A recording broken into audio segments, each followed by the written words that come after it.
are now listening to the Dad Rules Podcast with your hosts, Mario E. and Kid. Welcome back, everybody, to the Dad Rules Podcast, featuring me, Mario E. and Kid. Kid, what's going on? Man, not much. Glad to be here, ready to get into this topic today. Yes, sir. Yes, sir. We got a really, really great topic again for you guys today. Today's episode is entitled Cherish Every Moment. All right. So, dads, you got to cherish every moment. Life is short. It can go by so fast, but you have to make sure you have to slow down sometime and cherish every moment. Kid, what do you want to say about it?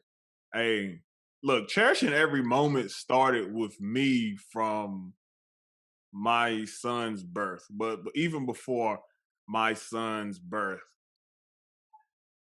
I knew a man that cherished every moment, and that's my dad. He cherished every moment with me. It was just certain things that he did, and he had, I would say during the week, he had a lot more time in the mornings and in the afternoons than a lot of fathers have. You know, some fathers, they have to be at work really early before you go to school, or they may have to be at work when you get out of school. But my dad had some free time in the mornings and the afternoons, and there for a while in elementary school, my dad would take me to school every day. And that wasn't because the bus didn't run to my house. That wasn't the case. It was just, that was a time that we could spend together. And we used to go to Biscuitville. Some of you might not know about it, but Biscuitville is the best place, the best place to get your favorite biscuit. But me and my dad, we used to go there and we used to sit there and eat in the mornings and talk. This was before school? Yeah. Yeah. Like we would get, yeah, I know, right? We would get up early and we would go to Biscuitville. We would order. It was like to the point where like the waitress, the lady, the cashier lady, she knew what I ordered or whatever. Oh, wow. So we would eat there and then get in the car and then go to school. So on that 10 to 15 minute ride to school, it's a lot of conversations that take place. He was really able to instill a lot of the values that I have to this day in me in those moments. So you may be a father that you don't have that time, but you got to make time. You got to find other times when it fits your schedule, when you can give your child those important nuggets that they need to hear. Absolutely. Because they got to hear it. Yeah. Planting those seeds in your children so they can be better fathers, better mothers, better sisters, better brothers. They can just be good people all the way around. And we have to take advantage of that. We can't depend on anybody else to do that for us. We are responsible for our kids. And we have to do what we have to do to make sure that they're upstanding citizens. That's right. That's right. You know, one of the things that that I would say that you're kind of touching on the point that I was going to bring up is you have to be intentional. Okay. Above all, to me, the way I look at it, kid, you got to be intentional. And I think about what you said that your dad did with you. So most of the time I'm rarely able to take Israel to school because most of the time I'm already at work or I'm going to work as he's getting up or whatever. I'm the same way. But for me, one of the things that I've tried to make sure that I'm intentional with is like our special time a lot of times is us when we're driving to the barbershop. Okay. We go like every 2 weeks to go to the barbershop. A lot of times most of the time we're doing stuff as a family unit, right? Okay. Because when we moved away from back home, it's just been us at every location that we've been in. So most of the time we're always going out as a team, as all four of us, right? But for Israel and my son, it's when he and we have that alone time. Most of the time we're going to the barbershop. And I'm trying to make sure I'm depositing, like you said, those nuggets of information with him. Things like, hey, when you shake a man's hand, you give him a firm handshake. You look him square in his eye. That's right. those types of things, right? Hey, put your best foot forward, son. Those, and I'm just asking him, hey, how was your week? And, little stuff like that. I'm asking him that stuff as I come in the house and we get alone time at home. But that's when I definitely try to make sure I'm intentional about the conversations that we have and things that I'm trying to put and instill in him to help him grow to be, a man. Because he's almost a teenager now. He's only 11. He'll turn 12 later on this year, but he's at that preteen age. So you have to make sure you're intentional about those moments. And yeah, I know it gets very, very rough. It gets very, very tough. Yeah. Our lives get so busy. Another time that I try to make sure I instill stuff in him is when we're driving to track practice. So track season here is starting back up. And if my wife doesn't come to track practice, I'm making sure I'm talking to him during track practice. I'm getting him pumped up. I'm like, hey man, you can go out there, you're gonna run hard today, you're gonna be the fastest one out there. Those types of things. I'm just trying to make sure I'm imparting good wisdom, within him. Because we need it today, right? Yeah, man, that's all good stuff. That's all good stuff. And like, I hate to keep like talking about the boys so much because we have to do the same thing for our girls. Absolutely right. But when I think about it, I have a son, so it's like my main job is to make sure that you turn into a man and you make sure that you stand up, make sure you're an upstanding citizen, make sure that you know what men are supposed to do. And I think that's a lot of the problem in our world today. And I'm not going to put it all on the fathers. I'm not going to put it all on the fathers. I'm not going to put it all on the mothers. I just feel like that as a collective unit, I don't feel like we're doing a good enough job with making sure our kids are prepared for the world that they're embarking on. Mm-hmm. And as parents, as dads, we are in that world. We're in the working class, or I'm just saying that we go to work, we are out here in society. We're out here in the community. We know how to move around. We know how to act, right? We have to give our kids those nuggets, those important pieces of information, letting them know what's expected of them. So when they get out there, they're prepared about this is what is expected of you. This is what we expect for you. And I remember you talking about that too. You talked about expectations in the home. Mm-hmm. Making sure that he's making up the bed, make sure he's cleaning up his room, because that's your small community. So when he does get out into the world, into the bigger community, he knows how to function. Right. And it makes me think of a point too. We talking about cherishing the moment. And I remember when my son was born and I wanted to catch everything. I bought a camera. I bought a picture camera. I bought a video camera. And I was like filming footage of him at least once a month, at least, just to see the progression of him. And documented all that stuff. And I'm so happy that I did it. And if you are a soon-to-be father, or if you have a child and they're young, or even if you have an older child, start documenting that stuff now, because they're not going to be the same age forever. And taking those opportunities that we have with our kids, like Jonah wants to play with me all the time right now. Right. He wants to throw the ball with me. He wants to wrestle. He wants to play football. He wants to tackle Dad. He wants to get on top of my head. Yeah. But if I'm too caught up with something from work, and I'm saying, I can't do it right now. I can't do it right now. I can't do it right now. I can't do it right now. And we all get like that sometimes when we have things we have to do. But we got to close that laptop and pay attention to the child. That's right. And spend that time with the child.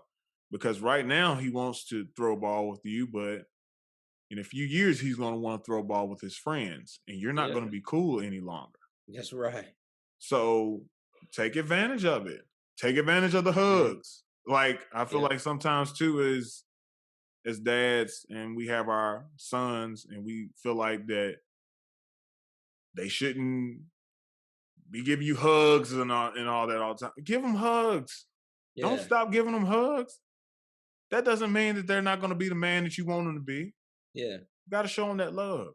Yeah. And in those You have to. moments, that's what's going to keep you guys' relationship close. So when they get older and they start doing things that they want to do and they don't want to listen, they don't want to cooperate, y'all got that foundation Mm-hmm. that you can go with. Yeah. Yeah. So you were talking about not leaving out the girls, right? So my daughter and I, one of the things that before she really started working that we had started to try to do was every so often, just kind of go out with just her and I. I remember a couple times we went out to, one of my favorite restaurants, Chick-fil-A, and we just had dinner at Chick-fil-A, just her and I, where we just kind of talk or whatever, right? And so those are things that you have to make sure you do too, that they see you and you see them, and you're definitely trying to give them all the wisdom and all the support that they need for their lives, right? Mhm. Another thing I think about with Cherish Every Moment, I think about going on trips.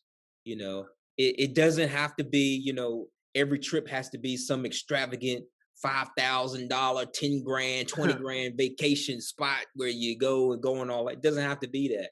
It could be a weekend getaway with you and your kids or you and your whole family where you go somewhere and you spend overnight somewhere. Or it could be just a simple going by, going to the park or walking by the river or something like that, just getting out of town or just seeing some new scenery and giving them an opportunity to see the world in a different way, in a different light.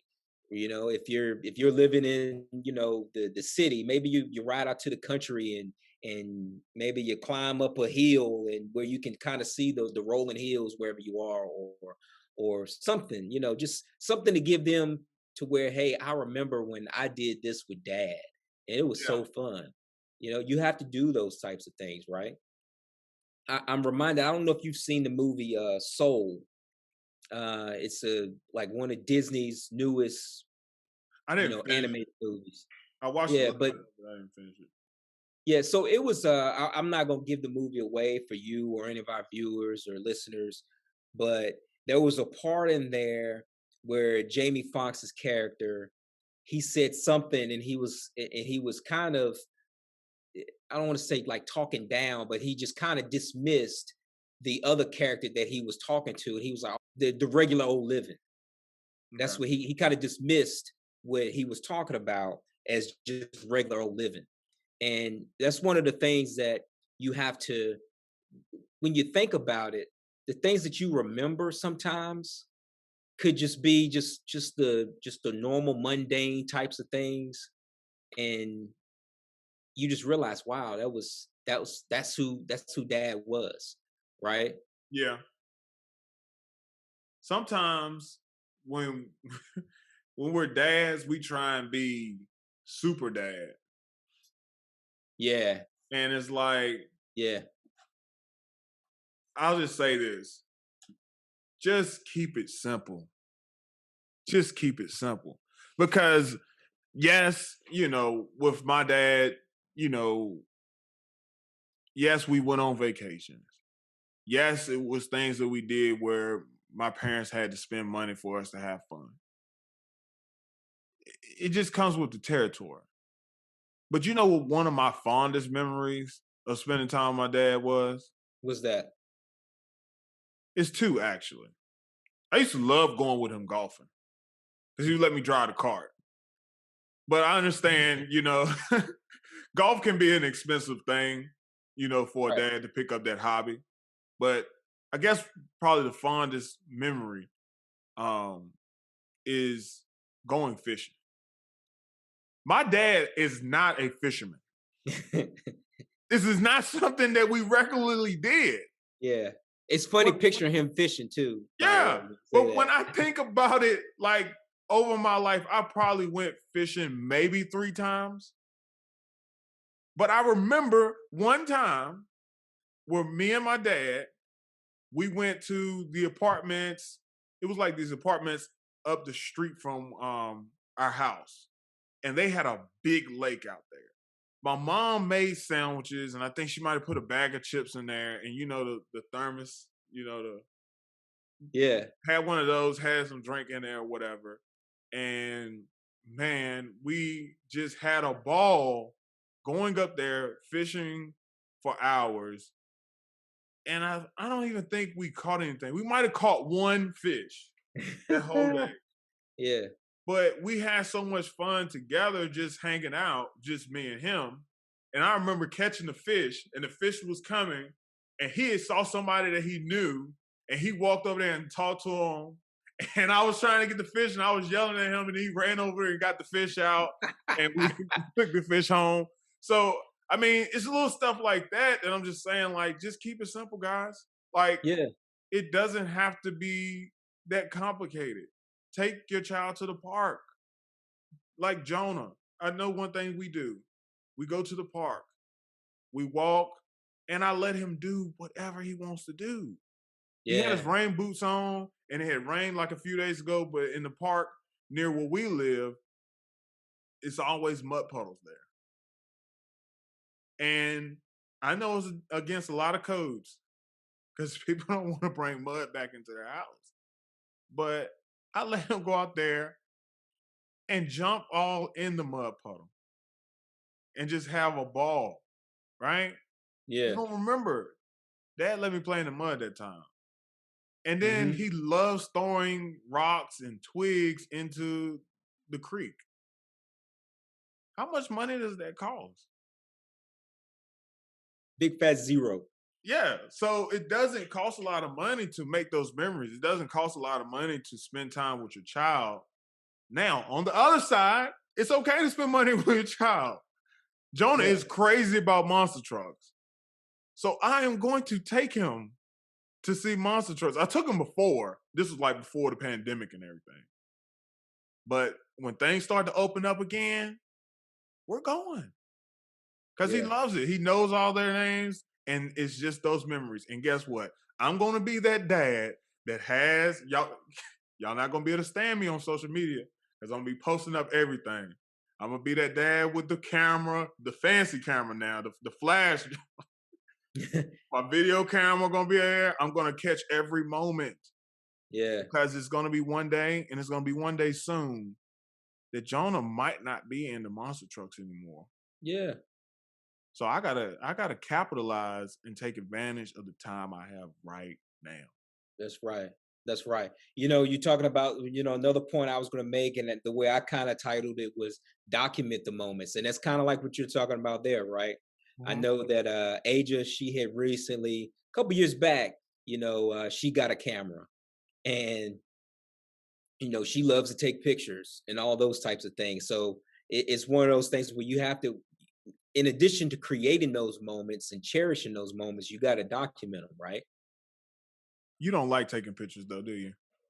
I personally, not a whole lot. When I was a kid, I did, but as I got older, it's just like I don't have to take a picture. I don't have to be in the picture. That's what dads do. His Yeah. daughter loves taking pictures. He doesn't like taking them, but I'm sure he takes them when she asks.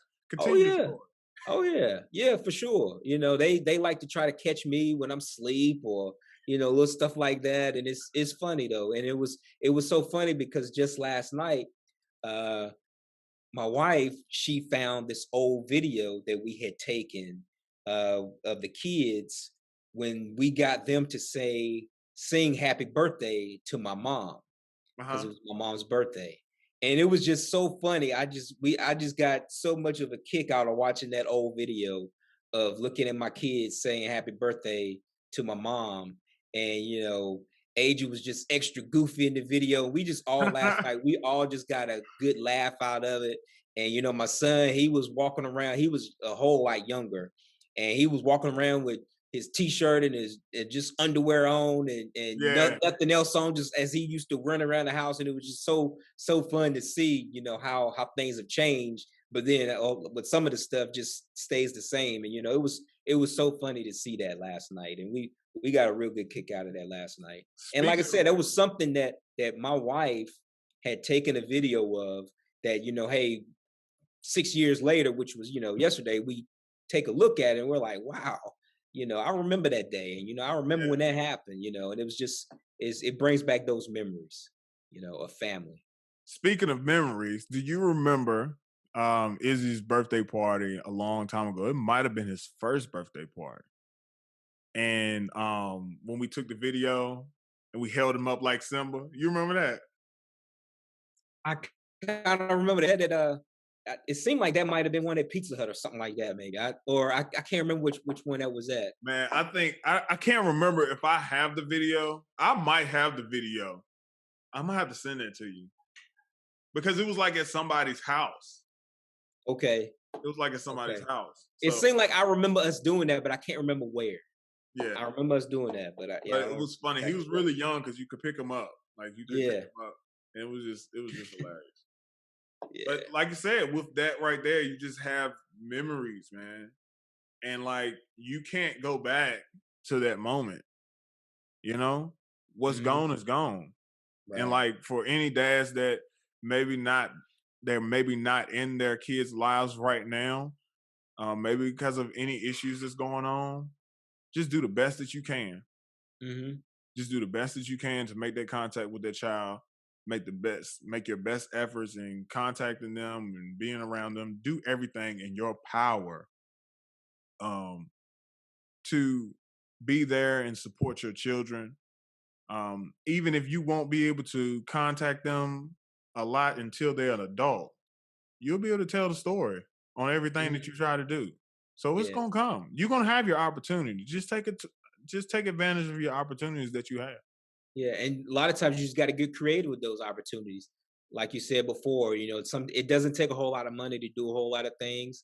And sometimes, as far as creating those moments and being so you can be able to cherish those moments, like I said, it doesn't take money a lot of times, and sometimes it may just take a little bit of creativity to figure out, how to make something memorable if you're not in the home, right? It just takes a little extra layer of creativity. So, but you have to do it because I'm going to tell you, I've seen it, just in the last couple of years. But it's such a joy to go back and watch, and they get a kick out of it too when you get to go back and watch some old videos or looking at old pictures. So we all have cell phones or whatever and stuff now. So I love the feature on the iPhone where they'll say, I think it's like when you swipe right, they'll say like they'll go back and pick up some like old pictures from like back in the day. If you're team iPhone, you know what I'm talking about.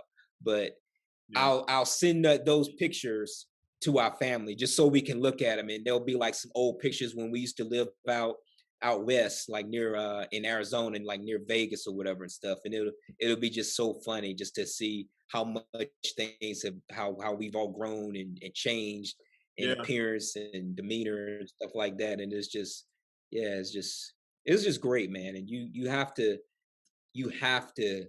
cherish those moments and just go back to them and just think back of how far you've come as a family, because your kids they'll love to see that stuff. They love it. All right.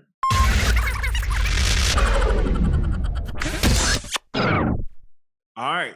Well, let's move on to our next segment, which is the Ask the Dads segment of the podcast. This is my favorite segment of the podcast. And yes, Mario E., I have another question for you today. All right. Who is the greatest movie dad of all time? Greatest movie dad of all time. Yes. Any genre, in any movie, just has to be a movie dad. They might not even be the main character in the movie. They just have to be a movie dad. Okay. So I want to say this, right? So I got a couple people that I'm just going to just kind of maybe touch on, like different things that I liked about them before I get to who I'm going to pick, right? I think about in the movie Boys in the Hood, I think about Furious Styles. Okay. Lawrence Fishburne's character, how, in the midst of growing up in this, in where they grew up and riddled with violence, he still did his best to teach his son Trey how to be a man. I liked that, right? So that was good. Another one that I thought about was, follow me now, Mrs. Doubtfire. So Oh my listen God. to listen to what I'm Yeah, saying. I'm definitely gonna listen to this Listen to what because I'm you're gonna saying. have to paint this picture. No, just Okay. I know you've probably seen the movie or whatever, but that particular dad, because him and his wife were separating, they were going to get a divorce. This man said, "I'm willing to go through whatever length that I need to go to see my kids." And for that, I give it up to him. I maybe not have done the same thing that he did, but Might I'm not just use that thinking about. strategy. I'm just saying, like, he got creative, right? He got creative to say, "I want to see my kids by any means necessary." That's So definitely by I any. just thought that was. I was just like, "Holy cow!" This guy, he said he's gonna do whatever he's got to do to see his family, to see his kids. But I think my number one, uh, and it's not like those guys were honorable mention or anything like that. But I just wanted to highlight just some of the stuff that they did. But I think my number one would probably be, I don't remember the character's name, but it was Will Smith's character from The Pursuit of Happiness. Okay. I thought that, that was a really, really good example of a dad. Yeah. Here this guy is, Yeah. him and his wife. I think I'm kind of fuzzy on the movie, but I want to say it was the wife, or it might have been the girlfriend or whomever. But he was left with the son, and they were homeless at one point in time, but he kept grinding, doing everything he could to provide for his son. And you know how the movie ends, where he finally gets the job working with this firm, and he's able to now provide a better life for his son. And I remember the conversation that him and his son had when they were playing basketball, and he basically was telling his son, I believe it was like, "You can do anything, don't let anybody tell you can't." Yeah. And I just think that was, that was, to me, as of right now. And I tried to think of, some other ones, but I think for me, those were some of the ones that stuck out to me initially when you posed this question to me. Yeah. So I'm thinking, definitely, his name is Chris Gardner Okay. from Pursuit of Happiness. And yes, I felt like he was the greatest dad. I really do. I really do, because that movie, and I've always been somebody that I have been ashamed of, showing my emotions or whatever. Um, and in this movie, I mean, how can this not touch your heart as a dad? Like, really, how can this not touch your heart as a dad? And I looked at some of the clips from the movie, and like that part where they were sleeping like on the floor of the bathroom, and the guy was trying to come in, and he just stuck his leg out there just to like stop them from coming in, and he was holding his son as he was sleeping, and I was like, man, Yeah. I said, man, I would do the same thing, bro. Yeah. Like, I would do everything possible, to make sure that my son was okay. I Yeah. would do everything possible to You grind got to. and to take care of him. I mean, that's just that love. And in that movie, I think you could really see that true love that fathers have for their children, man. We're willing to do anything we have to do to make sure our kids have what they need. And Right. like, they went through some hard times, and I feel like a lot of times, like, if you're going through something hard, sometimes we try and shield our children from that. And the children, they don't even all the time notice that y'all having a really hard time at that moment. They just cherishing those moments with you. That's right. That's right. So I definitely agree with you that, but I had 1A and 1B. Okay. Okay. So my 1B was, and I said any genre, any type of movie, my 1B was Mufasa. Oh, Got you. I got you. wow. I got you. Wow. Yeah. That's a good one. Mufasa. Wow. See, I picked Mufasa because I felt like he taught a lifetime of lessons in about 5 minutes. He sure did. I mean, he taught him Sure did. everything that he needed to know in that short amount of time. It was like he was born. He was born on the first day. The second day, he was like a kid. And they only went out and started talking about, what's expected of him and what he's supposed to do and how he's going to be king. That whole segment took about 5 minutes. So he taught him that, and he died not long after that. Yeah. So Mufasa did an excellent job of parenting. Oh yeah. So for sure. And I felt That's like the he was brave, he was courageous, he was a stand-up guy. I think you could say he was a man's man or a lion's lion, wherever you want to say. Yeah. That's a really good one. He was that guy. He was that was. guy. So yeah, that was my 1B. Yeah. That's an excellent choice right there. I think that's a better choice than Chris Gardner for The Pursuit of Happiness. What was your drawback from Chris Gardner? No, I just think that, when I think about it after you say it, I just kind of think that, just from that short period of time, with everything that he was able to instill into Simba, yeah, for sure. Yeah, for sure. I don't know. It just came to me, man. I really felt like that was a really good choice for a dad. Yeah. I can't really think of anybody that would top that. After you say that, I really can't think of anybody else that would top that either. Especially when you open it up to any genre, yeah, for sure. Well, I know somebody that possibly can think of somebody better, and that's our viewers. So you guys, I want you guys to get in the comments. I want you guys to let us know who is the greatest dad in a movie of all time. We want the greatest movie dad. Okay? So get in the comments, like, share, subscribe, comment, everything. Subscribe, all of that. Kid and Mario E, we're signing off. All right, peace. Thank you for listening to the Dad Rules Podcast with your hosts, Mario E and Kid. Don't forget to like, comment, and subscribe to our YouTube channel. Also, follow and like us on Facebook and Instagram. You can find our podcast on Spotify, Apple Podcasts, Google Podcasts, Podcast Addict, Breaker, and Player FM. Till next time.